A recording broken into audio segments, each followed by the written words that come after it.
Assalamualaikum warahmatullahi wabarakatuh. Alhamdulillah. Nahmaduhu wa nasta'inuhu wa na'udzu billahi min shururi anfusina wa min sayyiati a'malina. Man yahdihillahu fala mudilla lahu wa man yudlilhu fala hadiya lahu. Wa nashhadu an la ilaha illallah wa nashhadu anna Muhammadan abduhu wa rasuluhu amma ba'd. Fa inna khairal hadisi kitabullah wa khairul hadiyi hadiyu Muhammadin wa syarrul umuri muhdatsatuha wa kullu muhdatsatin bid'ah wa kullu bid'atin dalalah wa kullu dalalatin finnar. புகழ் அனைத்தும் நம்மை படைத்து பரிபாலித்துக் கொண்டிருக்கக்கூடிய அல்லாஹ் ஒருவனுக்கு அவனுடைய சாந்தியும் சமாதானமும் வற்றா கருணையும்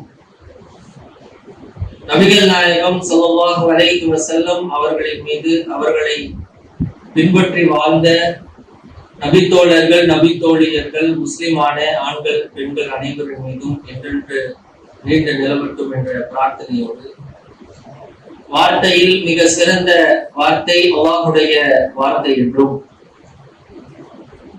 வழிமுறைகளில் மிக சிறந்த வழிமுறை நபிகள் நாயகம் ஸல்லல்லாஹு அலைஹி வஸல்லம் அவர்கள் காட்டித் தந்த வழிமுறையாகும். மார்க்கத்தில் புதிதாக நுழைவிக்கப்படும் ஒவ்வொன்றும் அனாச்சாரம் வழிகேடு விடும் வழிகேடு நாளை நம்மை நரகத்தில் கொண்டு போய் சேர்க்கும் என்ற நபிமொழியினுடைய எச்சரிக்கையை உங்கள் மத்தியில நினைவு கோர்த்து இந்த உரையை ஆரம்பம் செய்யும். அன்பார்ந்த அல்லாஹ்வின் நல்லடியார்களே, அல்லாஹ்வுடைய பேரருளால் இஸ்லாமிய மார்க்கத்தை அதன் தூய வடிவில ஏற்றுக்கொண்டு அதன் அடிப்படையில் நாம் உலகத்திலே பயணித்துக் கொண்டிருக்கிறோம். அல்ஹம்துலில்லாஹ். இந்த உலக பயணத்தில அல்லாஹ் ரப்புல் ஆலமீன் நமக்கு ஏராளமான அருட்கொடைகளை வழங்கி கொண்டிருக்கின்றான்.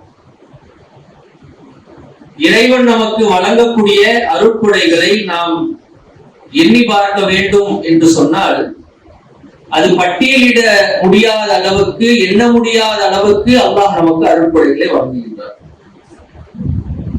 சுருக்கமாக நாம் சொல்வதாக இருந்தால் ஒவ்வொரு நொடியும் நாம் அனுபவிக்கக்கூடியது ஒவ்வொன்றுமே அல்லாஹ்வுடைய அருள் தான். சுவாசிக்கக்கூடிய காற்றாக இருக்கட்டும், பேசக்கூடிய பேச்சுகளாக இருக்கட்டும், நடக்கக்கூடிய நடைகளாக இருக்கட்டும், வேலை செய்யக்கூடிய கைகளாக இருக்கட்டும், பார்க்கக்கூடிய கண்களாக இருக்கட்டும், இப்படி எண்ணற்ற விஷயங்களை நீங்கள் எடுத்தால் எல்லாமே அல்லாஹ்வுடைய அருளாக இருக்கின்றது. திருமறை குர்ஆனில 16வது அத்தியாயத்தை நீங்கள் படித்து பாருங்கள். அல்லாஹ்வுடைய அருள் குறித்து ஏராளமான இடங்களில் சொல்லப்பட்டிருந்தாலும் இந்த வசனத்தில் பல இடங்களில் அல்லாஹ் அவனுடைய நியாமத்துகளை குறித்து பேசுகின்றார். அதிலே 18வது வசனத்தில் அல்லாஹ் சொல்லி காட்டுகின்றான், என்னுடைய அருட்கொடைகளை நீங்கள் என்ன நினைக்கிறீர்களா என்று அல்லாஹ் சமுதாயம் இடத்திலே கேள்வி கேட்கிறார். என்னுடைய அருட்கொடைகளை நீங்கள் பட்டியல் போடலாம் என்று நினைக்கிறீர்களா?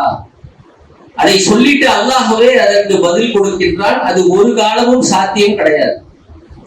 என்னுடைய பட்டியலை நீ போடணும், நான் என்னென்ன உனக்கு செஞ்சிருக்கேன் அப்படின்னு நீ உட்கார்ந்து பட்டியல் போடணும்னு நினைத்தால் அது ஒரு காலமும் சாத்தியம் கிடையாது. அவ்வளவு அருட்கொடைகளை அல்லாஹ் நமக்கு கொடுத்திருக்கிறான். அல்ஹம்துலில்லாஹ். அப்ப இவ்வளவு அருட்கொடைகளை பெற்றிருக்கக்கூடிய நாம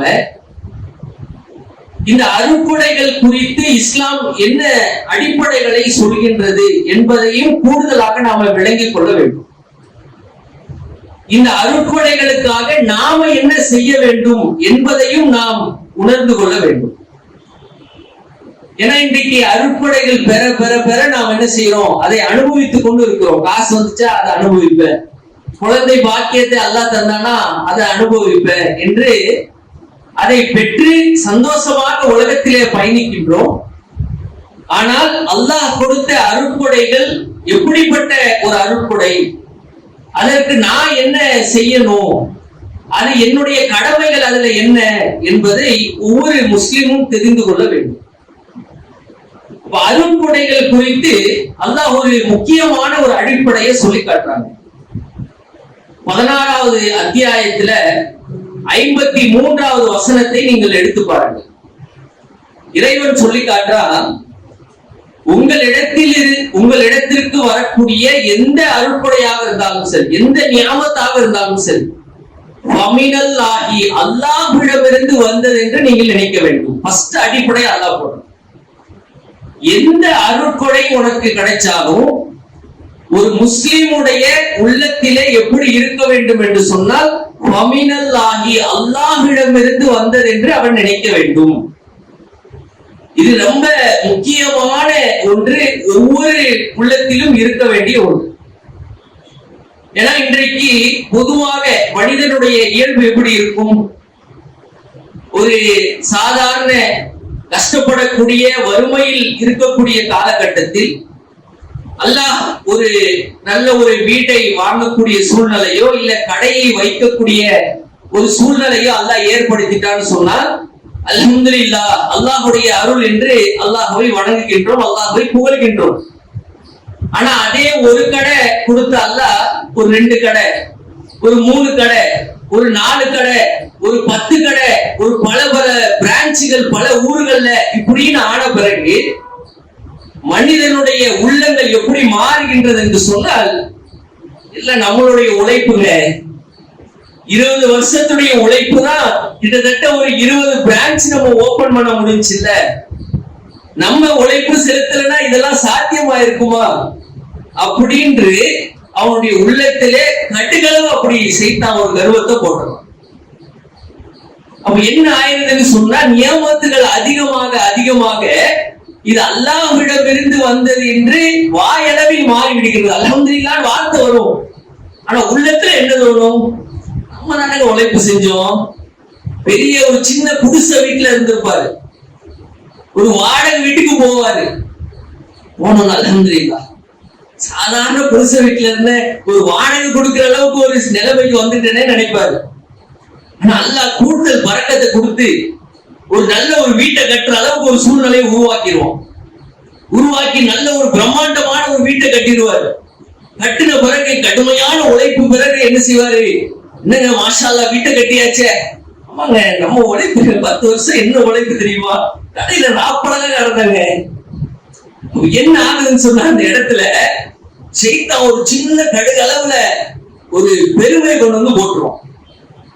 ஸ்டார்டிங்ல வறுமையிலிருந்து மீண்டு வரும்போது அல்லாஹ்வுடைய பரக்கத் என்று நினைத்தவன் ஒரு கட்டத்திலே பொருளாதாரம் மிஞ்சி செல்லக்கூடிய நேரத்தில் தன்னுடைய உழைப்பு என்று அவன் மாறிவிடுகிறான். அதுதான் அல்லாஹ் குர்ஆன்ல சொல்றான், எந்த அருள் உனக்கு கிடைச்சாலும் சரி, அல்லாஹ்விடம் இருந்து வந்தது என்று நீ நினைக்க வேண்டும். எந்த அருள் வந்தாலும் சரி, குழந்தை அல்லாஹ் கொடுத்தானா கொடுத்ததுங்க, அல்லாஹ்வுடைய நியமத்துங்க. கோடி கோடியா பெரிய உச்சாந்திக்கு நம்ம போயிருப்போம், பதவியில உச்சாந்திக்கு போயிருப்போம், பொருளாதாரத்துல உச்சாந்திக்கு போயிருப்போம், பெரிய பெரிய மக்கள் எல்லாம் நம்மளை பேசக்கூடிய அளவுக்கு ஒரு நிலைமைக்கு போயிருப்போம். ஆனா நம்முடைய உள்ளத்துல எப்படி இருக்கணும்? அல்லாஹ்வுடைய அருள், அல்லாஹ் நாடெல்லாம் ஒண்ணு கிடையாதுங்க, என் உழைப்புலாம் என்னங்க இருக்குது இதுல அப்படின்னு ஒரு முஸ்லிம் நினைக்கும். எந்த நியமத்தா இருந்தாலும் சரி.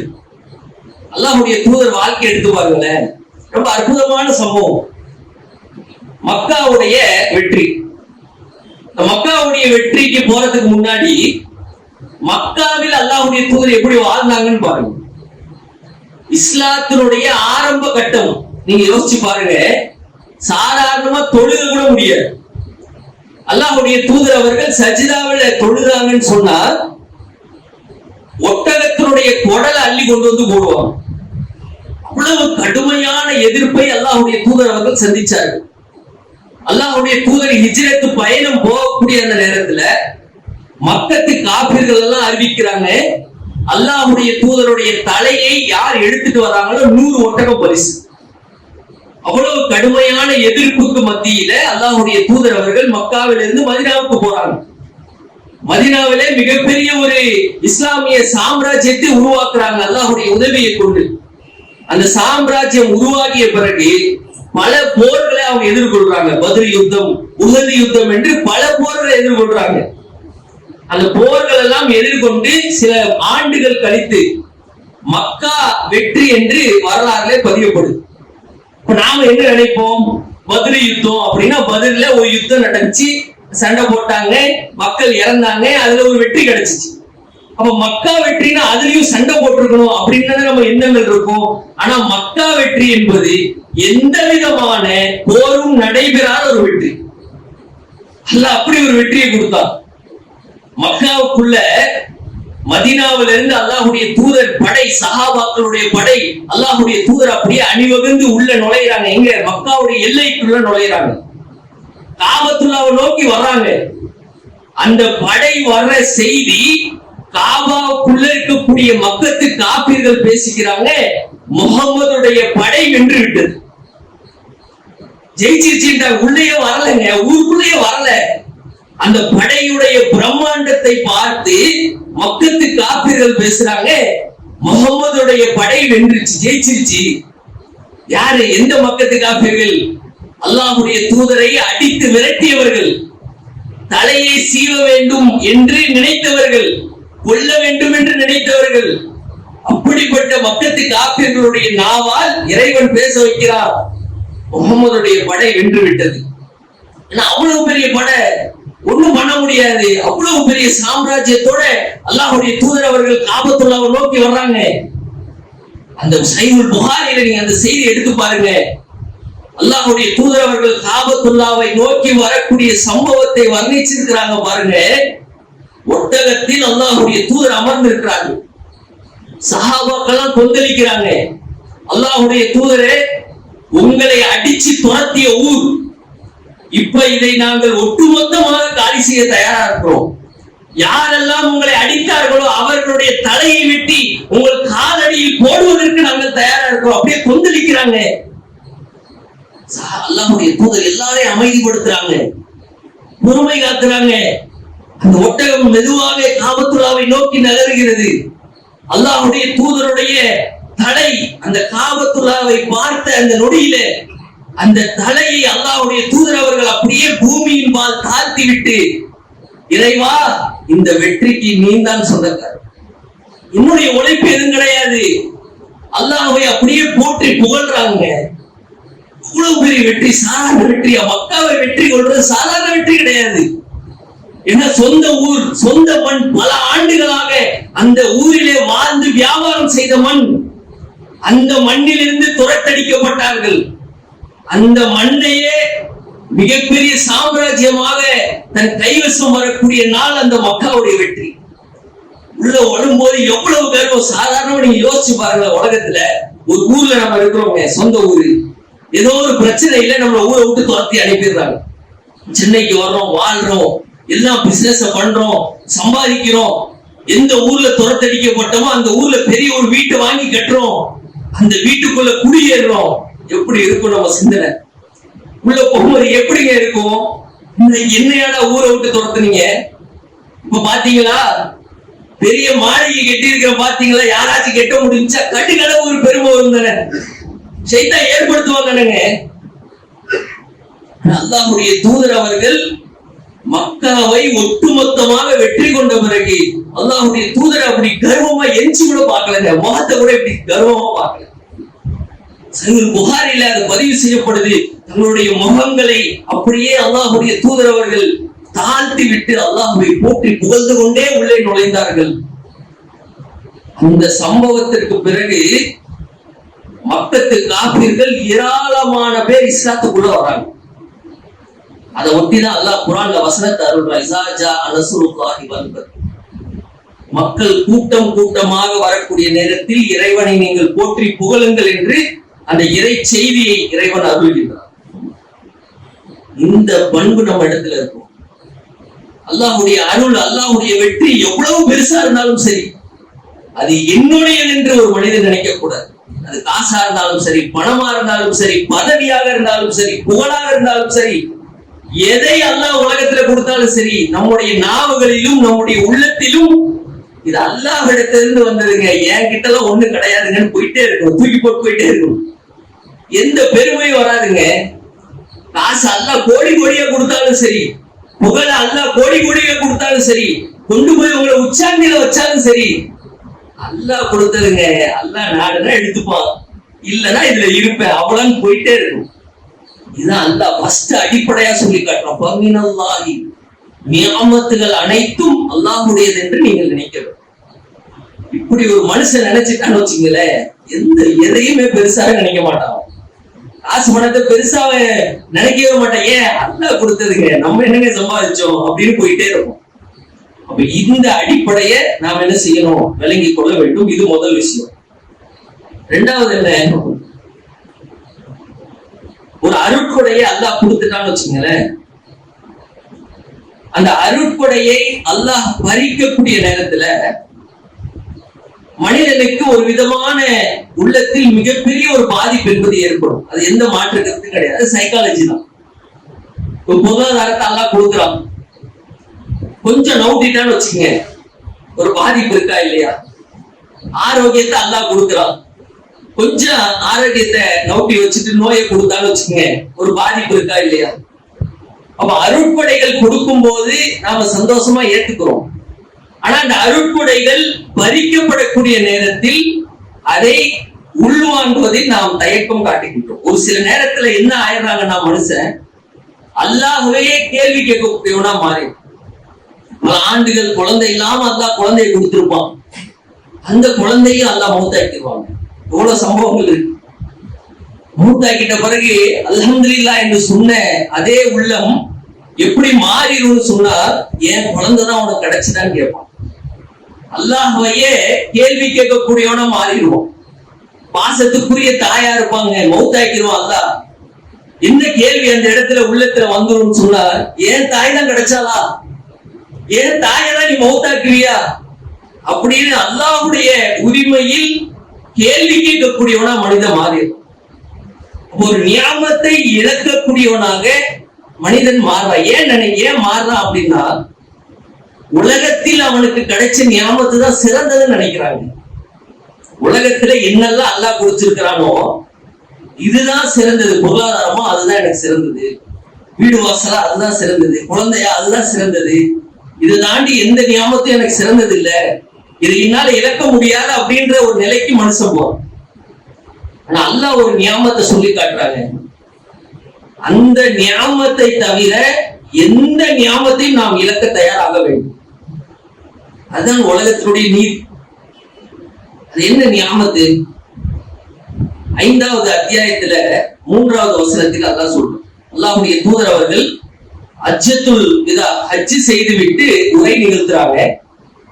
அந்த உரைக்கு பிறகு கடைசியாக இந்த வசனம் அருளப்படும், அல் யௌம அக்மல்து லக்கும் தீனுக்கும், இன்றைய தினத்திலே இந்த மார்க்கத்தை நான் முழுமைப்படுத்தி விட்டேன். வஅத்மம்து அலைக்கும் நிஅமதி, எந்த மார்க்கம் முழுமையாக்கப்பட்டதோ அந்த மார்க்கம் உங்களுக்கு ஒரு அருட்கொடை என்று அல்லாஹ் சொல்றான். உண்மையிலேயே சிறந்த அருட்கொடைனா உலகத்தில் நாம் நினைக்கக்கூடிய பொருளாதாரமோ பிள்ளைகளோ வசிப்பிடங்களோ எதுவுமே கிடையாது. நாம் பின்பற்றக்கூடிய மார்க்கம் தான். இஸ்லாத்தை அல்லாஹ் நமக்கு கொடுத்திருக்கிறான்ல, தௌஹீத அல்லாஹ் நமக்கு கொடுத்திருக்கிறான்ல, இதுதான் சிறந்தது, இதுதான் சிறந்த அருட்கொடை. அதான் அல்லாஹ் சொல்லி காட்டுற, எந்த மார்க்கம் முழுமையாக்கப்பட்டதோ அதுதான் உங்களுக்கு ஒரு நியாமத் என்று அல்லாஹ் சொல்றான். நீங்க லாஜிக்கலா எடுத்து பாருங்களேன், ஒருத்தர் 2 பேர் இருக்கிறாங்க, ஒருத்தருக்கு அல்லாஹ் எல்லாத்தையும் கொடுக்குறான், பொருளாதாரத்தை கொடுக்குறான், வசிப்பிடத்தை கொடுக்குறான், மக்கள் செல்வத்தை கொடுக்குறான், எல்லாத்தையும் கொடுத்துட்டான். ஆனா இஸ்லாத்தை அல்லாஹ் கொடுக்கல. இன்னொருத்தர் அல்லாஹ் என்ன செய்யறான்னா, வறுமையில சோதிக்கிறான், நோயில சோதிக்கிறான், குடும்பத்துல பிரச்சனையை கொடுக்கிறான், சரியான உலக வாழ்க்கையே கிடையாது, வறுமை கஷ்டம் துன்பம் இப்படிதான் வாழ்க்கையே. ஆனால் தௌஹீதுல இருக்கிறான், இஸ்லாத்துல இருக்கிறான், இஸ்லாத்தை சரியா பின்பற்றிட்டு இருக்கிறான். 2 பேரும் மரணிக்கிறாங்க. உள்ளத்தை அறியக்கூடியவன் அல்லாஹ். வெளிப்படையா பார்க்கும் போது என்ன தெரியுது, காசு கொடுத்தவனுக்கு அல்லாஹ் சொர்க்கம் கொடுப்பானா? இஸ்லாத்தை இல்லாம காசு கொடுத்தவன் அதுக்காக அல்லாஹ் சொர்க்கம் கொடுப்பானா? இல்ல, கஷ்டத்துல இருந்தா, வறுமையில இருந்தா, துன்பத்துல இருந்தா, ஆனா தௌஹீத் இருந்துச்சுல்ல, இஸ்லாம் இருந்துச்சுல, அதுக்காக தான் அல்லாஹ் சொர்க்கத்தை கொடுப்பான். அப்ப இந்த இஸ்லாம் என்பது சாதாரண ஒரு விஷயம் கிடையாது. எல்லாத்துக்கும் அல்லாஹ் கொடுத்துட மாட்டான். அல்லாஹ் நம்மளை தேர்வு செஞ்சு வச்சிருக்கான் அப்படின்னு சொன்னா இதுதான் சிறந்த அருட்கொடை. யோசிச்சு பாருங்க, பணம் யாருக்கு வேணா இருக்குங்க, குழந்தை யாருக்கு வேணா இருக்கும், வசிப்பிடம் யாருக்கு வேணா இருக்கும்.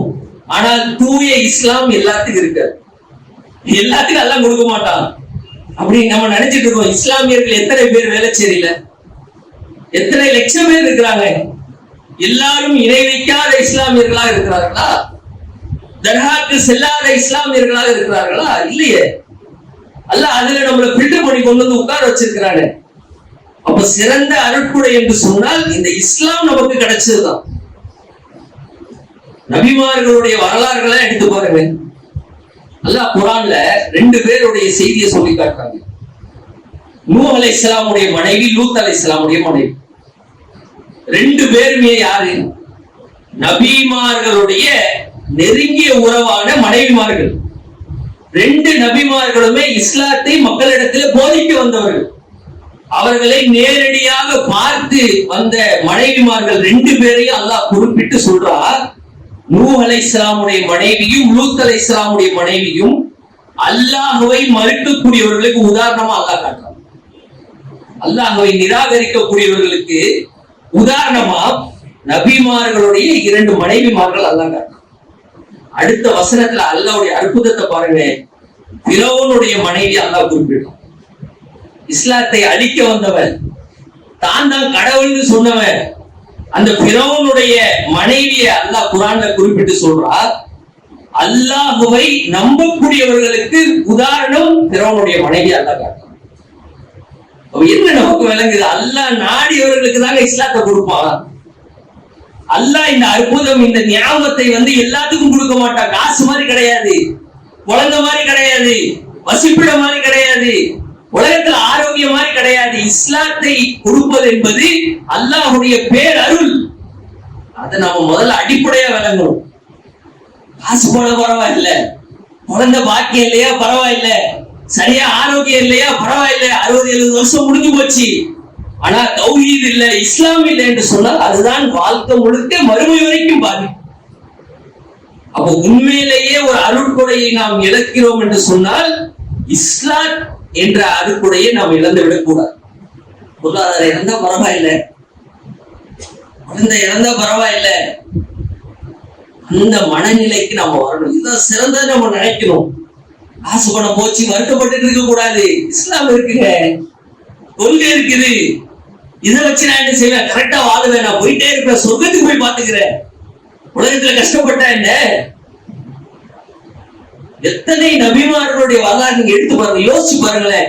இன்றைக்கு நாமெல்லாம் இஸ்லாத்துக்கு வந்திருக்கிறோம் சொன்னால் எதை வச்சு வந்திருக்கிறோம்? அல்லாஹ்வுடைய தூதரை நேரா பார்த்திருக்கோம்? நம்ம இல்ல. அவர்களுடைய வரலாறு செய்திகளை படித்து வந்தவர்கள், குர்ஆனை படித்து வந்தவர்கள். ஆனால் நபிமார்களை நேரடியாக பார்த்த பல பேர் இன்றைக்கு இஸ்லாத்துக்கு இல்லாம இருக்கிறாங்களா இல்லையா? இப்ராஹிம் அலைஹிஸ்ஸலாமுடைய பெரிய தந்தை, அல்லாஹ்வுடைய நெருங்கிய நண்பரான இப்ராஹிம் அலைஹிஸ்ஸலாமுடைய பெரிய தந்தைக்கு அல்லாஹ் அருள் புரியலங்க. அல்லாஹ் இஸ்லாத்தை தரல. நூஹ் அலைஹிஸ்ஸலாமுடைய பையன் கடைசி வரைக்கும் கூப்பிடுறாங்க. கப்பலை கட்டிட்டு அல்லாஹ் கட்டளை இட்டுட்டாங்க, எல்லாரும் ஏறிட்டாங்க. அப்ப கூட மனசு கேட்கல, அருமை மகனே ஏறிடலான்றாங்க. அவன் வரல, அல்லாஹ் அருள் புரியல. எப்படி வருவான்? அல்லாஹ்வுடைய நாட்டம் இருக்கணும்லங்க. ஏன் நபிமார்களுடைய வரலாறை படித்து நாம் இஸ்லாத்துக்கு வரோம். இன்னும் எத்தனையோ பேரு இஸ்லாத்துக்கு வந்து கொண்டே இருக்கிறாங்க. சாதாரண புத்தகத்தில் இருக்கக்கூடிய வரலாறுகளை படித்து, குர்ஆனை படித்து, எழுத்து வடிவில் இருக்கக்கூடிய குர்ஆன்களை படித்து, ஆனால் அந்த குர்ஆனை வகி செய்தியாக பெற்று சொல்லக்கூடியவர்களை நேரடியாக பார்த்து அவருடைய உறவுகளுக்கு அல்லாஹ் இஸ்லாத்தை கொடுக்கும். நேரடியா பார்த்து சொல்றாங்க, எப்ப நான் தான்டா நபி, வந்துடா உள்ள கப்பலை ஏறான்றாங்க. நான் ஏற மாட்டேன், கூட்டு போட்டுருவாங்க. சாதாரண விஷயம் கிடையாது. நம்ம நினைச்சிட்டு இருக்கிறோம் வாப்பா இஸ்லாத்துல இருக்கிறாங்க, வாப்பா இஸ்லாத்துல இருக்கிறாங்க, அதனால நான் இஸ்லாத்துல இருக்கிறேன். அல்லாஹ் நாடுறதுனாலதான் நம்ம இஸ்லாத்துல இருக்கிறோம். அல்லாஹ் நாடுறதுனாலதான் நம்ம இஸ்லாத்துல பயணிச்சுட்டு இருக்கிறோம். தனா வழிபாடு இல்லாம இருக்கிறோம், தாயத்து கட்டாம இருக்கிறோம். அல்லாஹ்வுடைய அருள் இருந்துட்டு இருக்குது. அப்ப நாமே அருளை வேண்டுகிறோம் என்று சொன்னால் இஸ்லாம் என்ற இந்த அருள் தான் ரொம்ப முக்கியமானது. இது அடிப்படையா நம்ம விளங்கணும். இஸ்லாத்தை ஒருபோதும் நாம் நினைச்சிடக்கூடாது, இழந்துடக்கூடாது. இந்த அருள் ரொம்ப முக்கியமான ஒரு அருள். அதான் அல்லாஹ் குர்ஆன்ல சொல்லி காட்டும். அதை நாம புரிந்து கொள்ள வேண்டும். மூணாவது அடிப்படை என்ன? இந்த அருள் எல்லாம் நாம பெற்று இருக்கிறோம், இதுக்காக நான் என்ன செய்யணும்? இந்த கேள்வி எல்லாருடைய உள்ளத்தில் வர வேண்டும். ஏன்னா வர வர வர நான் தௌஹீதுக்கு வந்தாச்சு, கொள்கையில இருக்கிறேன், பொருளாதாரம் வருது, ஆரோக்கியமா இருக்கிறேன், குழந்தை பாக்கியம் இருக்கு, எல்லாமே இருக்கு, சரி, இதுக்காக நான் என்ன செய்யணும்? அல்லாஹ்வுடைய தூதர் அவர்களுடைய வரலாறு மிக முக்கியமான ஒரு செய்தி. அன்னை ஆயிஷா ரலியல்லாஹு அன்ஹாவும் அல்லாஹ்வுடைய தூதரும் ஒரு உரையாடல் சஹீஹ் புகாரில. அன்னை ஆயிஷா ரலியல்லாஹு அன்ஹா கேக்குறாங்க, அல்லாஹ்வுடைய தூதரே, அல்லாஹ் உங்களுடைய முன்பின் பாவங்கள் எல்லாத்தையும் மன்னிச்சுட்டான், சொர்க்கம் அப்படின்னு அல்லாஹ் சொல்லிட்டான். ஆனா நீங்க இரவு நேரத்துல இரவு தொழுகை, அதாவது ரமலான்ல மட்டும் நாம தொழக்கூடிய தொழுகைய அல்லாஹ்வுடைய தூதர் அவர்கள் டெய்லி தொழுவாங்க. காலெல்லாம் வீங்குற அளவுக்கு நீண்ட நேரம் நின்று தொழுவீங்களே, என்ன அவசியம் உங்களுக்கு? அல்லாஹ் சொர்க்கத்தை பரலான தொழுகை தொழுதுட்டு போயிடலாம், சுன்னத்தை தொழுதுட்டு போயிடலாம். இவ்வளவு கடினமா உங்களுடைய தொழுகையில் இருக்கிற ஏன்? நைட்டெல்லாம் நின்று வணங்குறீங்களே ஏன்? அல்லாஹ் சொர்க்கவாசின்னு சொல்லிட்டாங்களே, காரணம் பாருங்க அவ்வளவு வீங்கி இருக்குன்னு அப்படின்னு சொல்லிட்டு வருத்தப்பட்டு கேட்கிறாங்க. அல்லாஹ்வுடைய தூதர் அவர்கள் ஒரே ஒரு வார்த்தையை சொல்லி கொடுக்கிறாங்க, எல்லோருடைய உள்ளத்திலும் தைக்கப்பட வேண்டிய ஒரு வார்த்தை. அல்லாஹ்வுடைய தூதர் சொல்றாங்க, ஆயிஷாவே, அல்லாஹ் எனக்கு கொடுத்த அந்த அருள்களுக்கு நான் நன்றி உள்ள அடியானா இருக்கும்னு நினைக்கிறேன். ஒரே வார்த்தை. ஏன் இவ்வளவு தொழுகிறேன் தெரியுமா? ஏன் இவ்வளவு வணக்க வழிபாட்டு கவனம் செலுத்துறேன் தெரியுமா? எனக்கு தெரியும், நான் சொர்க்கவாசி தான், சொர்க்க நிச்சயிக்கப்பட்டவன் தான், பாவங்கள் மன்னிக்கப்பட்டவன் தான். ஆனா நான் ஏன் இவ்வளவு தொழுகிறேன் தெரியுமா? அல்லாஹ் எனக்கு அருள் செஞ்சிருக்கிறான், அதனால நான் தொழுகிறேன்.